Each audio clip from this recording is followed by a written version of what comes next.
Hi friends, most requested video நான் channel start பண்ணதுல இருந்தே இந்த ரெசிபியை தொடர்ந்து கேட்டுக்கிட்டே இருந்தீங்க.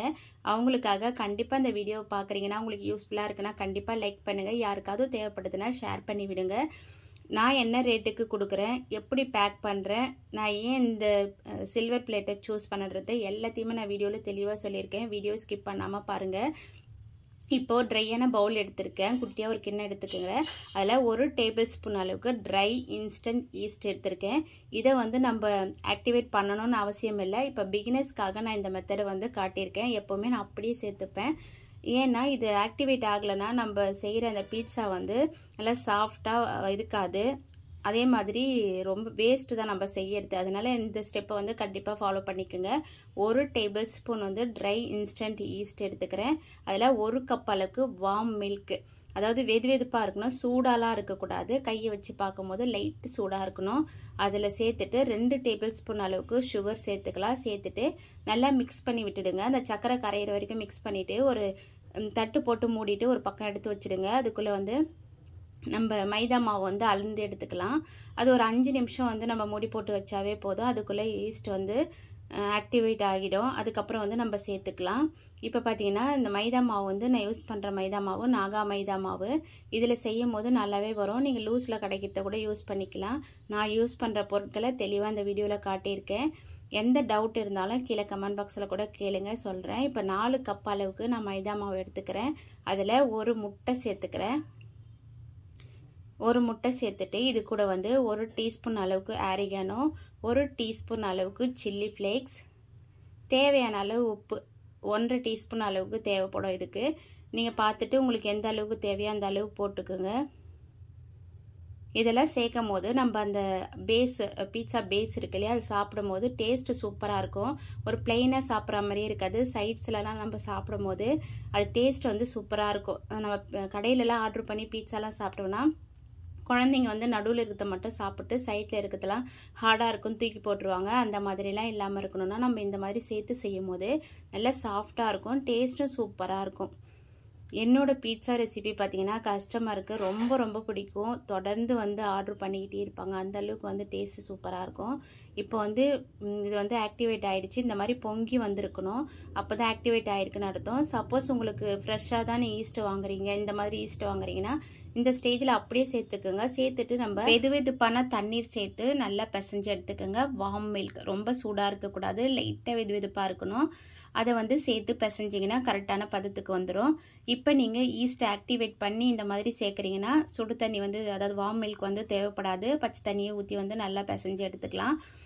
நீங்கள் இந்த மாதிரி ஈஸ்ட் உங்களுக்கு கிடைக்கல, இந்த ஒரு மாதிரி கடுகு மாதிரி இருக்கும் இல்லையா, அந்த ஈஸ்ட்டு கிடைச்சாலும் அதை வந்து கண்டிப்பாக ஆக்டிவேட் பண்ணிட்டு தான் நம்ம சேர்த்துக்கணும். நம்ம அப்படியே வந்து சேர்க்க முடியாது. ஆனால் இந்த ஈஸ்ட்டை வந்து நம்ம அப்படியே டைரெக்டாக வந்து இதுலேயே மாவோட சேர்த்து பிசைஞ்சிக்கலாம். நான் எப்போவுமே வந்து டைரெக்டாக சேர்த்து தான் செய்வேன். இன்றைக்கி உங்களுக்கு காட்டணுன்றதுக்காக இந்த மாதிரி செஞ்சுருக்கேன். இப்போ பார்த்தீங்கன்னா ஒரு சுத்தமான இடத்துக்கு மாற்றிக்குங்க. கண்டிப்பாக கஸ்டமருக்கெலாம் செய்னீங்கன்னா கவுண்டர் டாப் வந்து நல்லா க்ளீனாக இருந்தாலும் அதில் போட்டு செய்யாதீங்க. அது அந்த அளவுக்கு வந்து நம்மளுக்கு சுத்தமாக இருக்குமா என்னன்னு தெரியாது, நம்ம சுத்தமாக மெயின்டைன் பண்ணாலும். இந்த மாதிரி எடுத்துக்குங்க. எடுத்துட்டு இது கூட வந்து இந்த ஸ்டேஜில் வந்து ஒரு 2 டேபிள் ஸ்பூன் அளவுக்கு பட்டர் இருந்தால் கண்டிப்பாக சேர்த்துக்குங்க. டேஸ்ட் வந்து சூப்பராக இருக்கும்.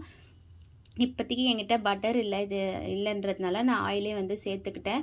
ஒரு 2 டேபிள் ஸ்பூன் அளவுக்கு இந்த ஸ்டேஜில் சேர்த்துட்டு ஒரு 10 நிமிஷம் அளவுக்கு நம்ம இந்த மாவு வந்து நல்லா சாஃப்டாக பிசைய கையில் வந்து ஒட்டாமல் வரும். இப்போ வந்து நம்மளுக்கு கைகளில் ஒட்ட தான் செய்யும். நம்ம பிசைய அந்த மாவு வந்து கையில் ஒட்டவே நம்ம பட்டர் போட்டு பிசைகிறதுனால கையில் கொஞ்சம் கூட வந்து ஒட்டாது. அதனால நீங்கள் வந்து சேர்த்துக்குங்க. இப்போ நான் வந்து ஒரு 2 டேபிள் ஸ்பூன் அளவுக்கு ஆயில் தான் எடுத்துக்கிறேன். இதில் சேர்க்கக்கூடிய ஆயில் பட்டர் வந்து நம்ம ஆலிவ் ஆயில், பட்டர் இதில் ரெண்டுத்தில் ஏதாவது ஒன்று சேர்க்கும் போது டேஸ்ட் வந்து சூப்பராகவே இருக்கும். இப்போ பார்த்தீங்கன்னா பிசைய மாவு வந்து சாஃப்ட் ஆகிக்கிட்டே இருக்கும். இந்த மாவு பிசையும் போது நீங்கள் சோம்பேறித்தனம் பார்த்துட்டு லைட்டாக பிசைஞ்சு எடுத்திங்கன்னா உங்களோட பீட்சா வந்து சாப்பிடும் போது லைட்டாக சாஃப்டாக இருக்கும்.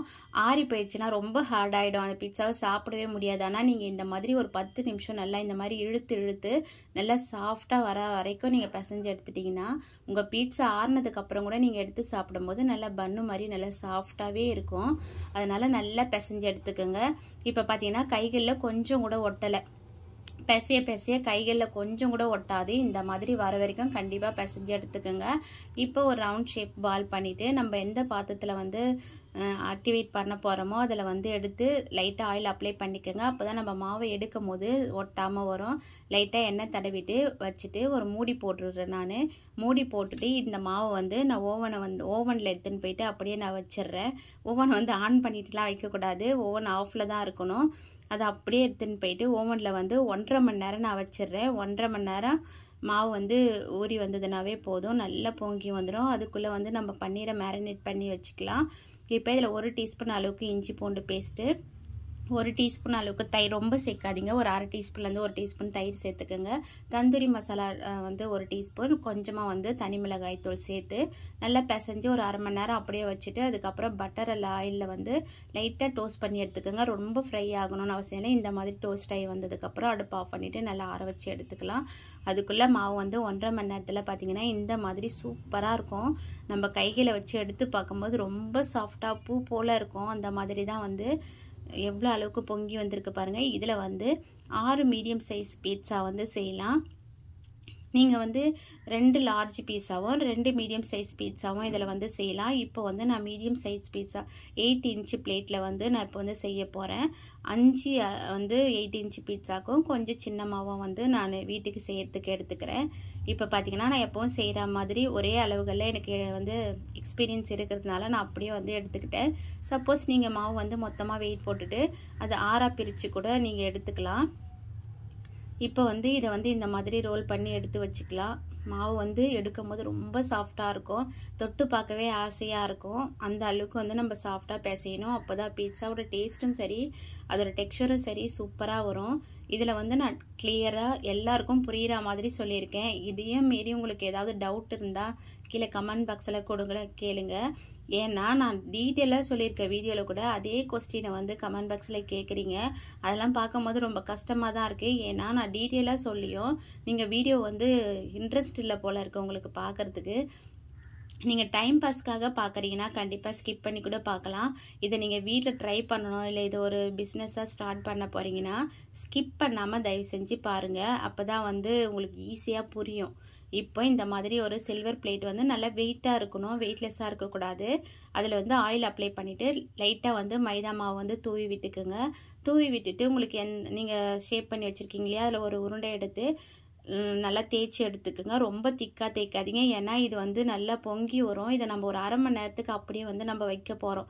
இந்த சைஸ்க்கு வந்து நான் எல்லாத்தையும் வந்து தேய்ச்சி ஒரு 3 பிளேட்டில் வந்து எடுத்து வச்சுக்கிறேன்.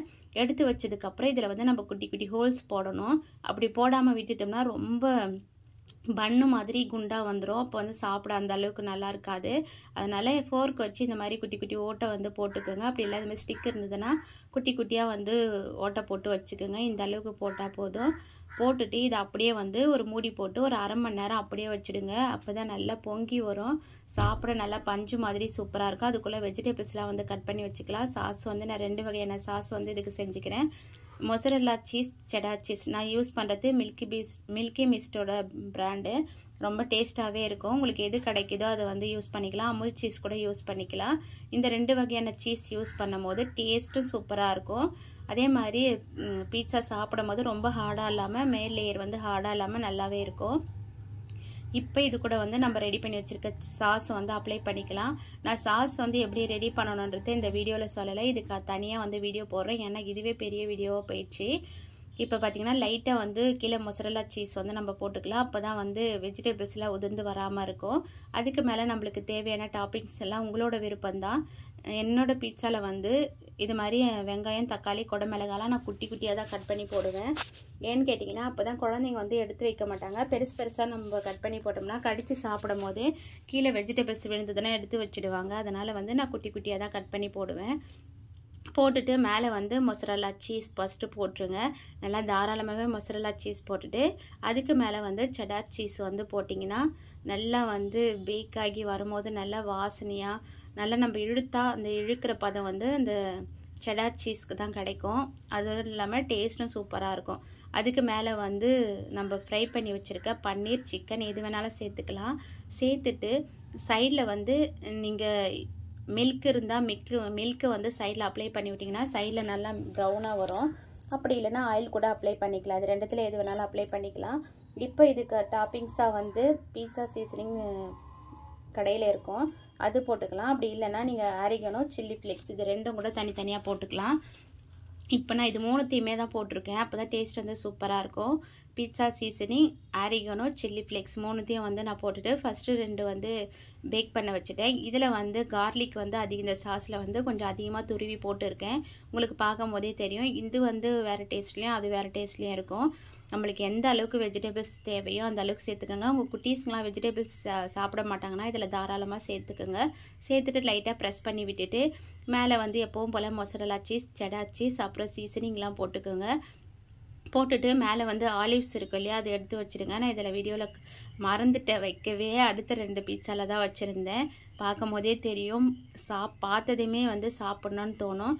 கண்டிப்பாக ட்ரை பண்ணி பாருங்கள். இதில் சொல்லியிருக்க குட்டி குட்டி டிப்ஸ்லாம் வந்து ஃபாலோ பண்ணி பாருங்கள், சூப்பராகவே இருக்கும். நம்ம அதில் ஹோல்ஸ் போட்டுட்டு கண்டிப்பாக ஒரு அரை மணி நேரம் வந்து ரெஸ்ட்டில் விடணும். அப்போ தான் இந்த மாதிரி வந்து நல்லா பொங்கி வரும், சூப்பராக இருக்கும். ப்ரெட் அடியில் இருக்க பீட்சா பேஸ் சாப்பிட்றதுக்கு அப்படியே ப்ரெட்டு மாதிரி சாஃப்டாக சூப்பராக இருக்கும். இது வந்து எங்களுக்காக வீட்டுக்கு சாப்பிட்றதுக்காக செஞ்சது. இப்போ வந்து நான் இதை கட் பண்ணி காட்டுறேன், ரொம்ப சூப்பராக இருக்கும். மிச்சம் மீதி மீறுது எல்லாத்தையும் நம்மளே போட்டு சாப்பிட்டுக்கலாம், தாராளமாகவே வந்து போட்டு சாப்பிட்டுக்கலாம், ரொம்ப சூப்பராக இருக்கும். நான் வந்து இதை சில்வர் பிளேட் தான் வந்து நான் யூஸ் பண்ணுறேன். ஏன்னு கேட்டிங்கன்னா, நான் வந்து இந்த மாதிரி வந்து பீட்சா பிளேட் இருக்கு இல்லையா, அதுதான் வாங்கியிருந்தேன். நல்லா ரேட்டும் கூட. அதை சில்வர் பிளேட்டை விட இதுதான் ரேட் வந்து ஜாஸ்தி. லார்ஜ் பீஸா செய்யறதுக்கு 12 இன்ச்சும், மீடியம் சைஸ் பீஸா செய்யறதுக்கு 8 இன்ச்சும், இது வந்து 4 இன்ச்சு டின் பிளேட்டு.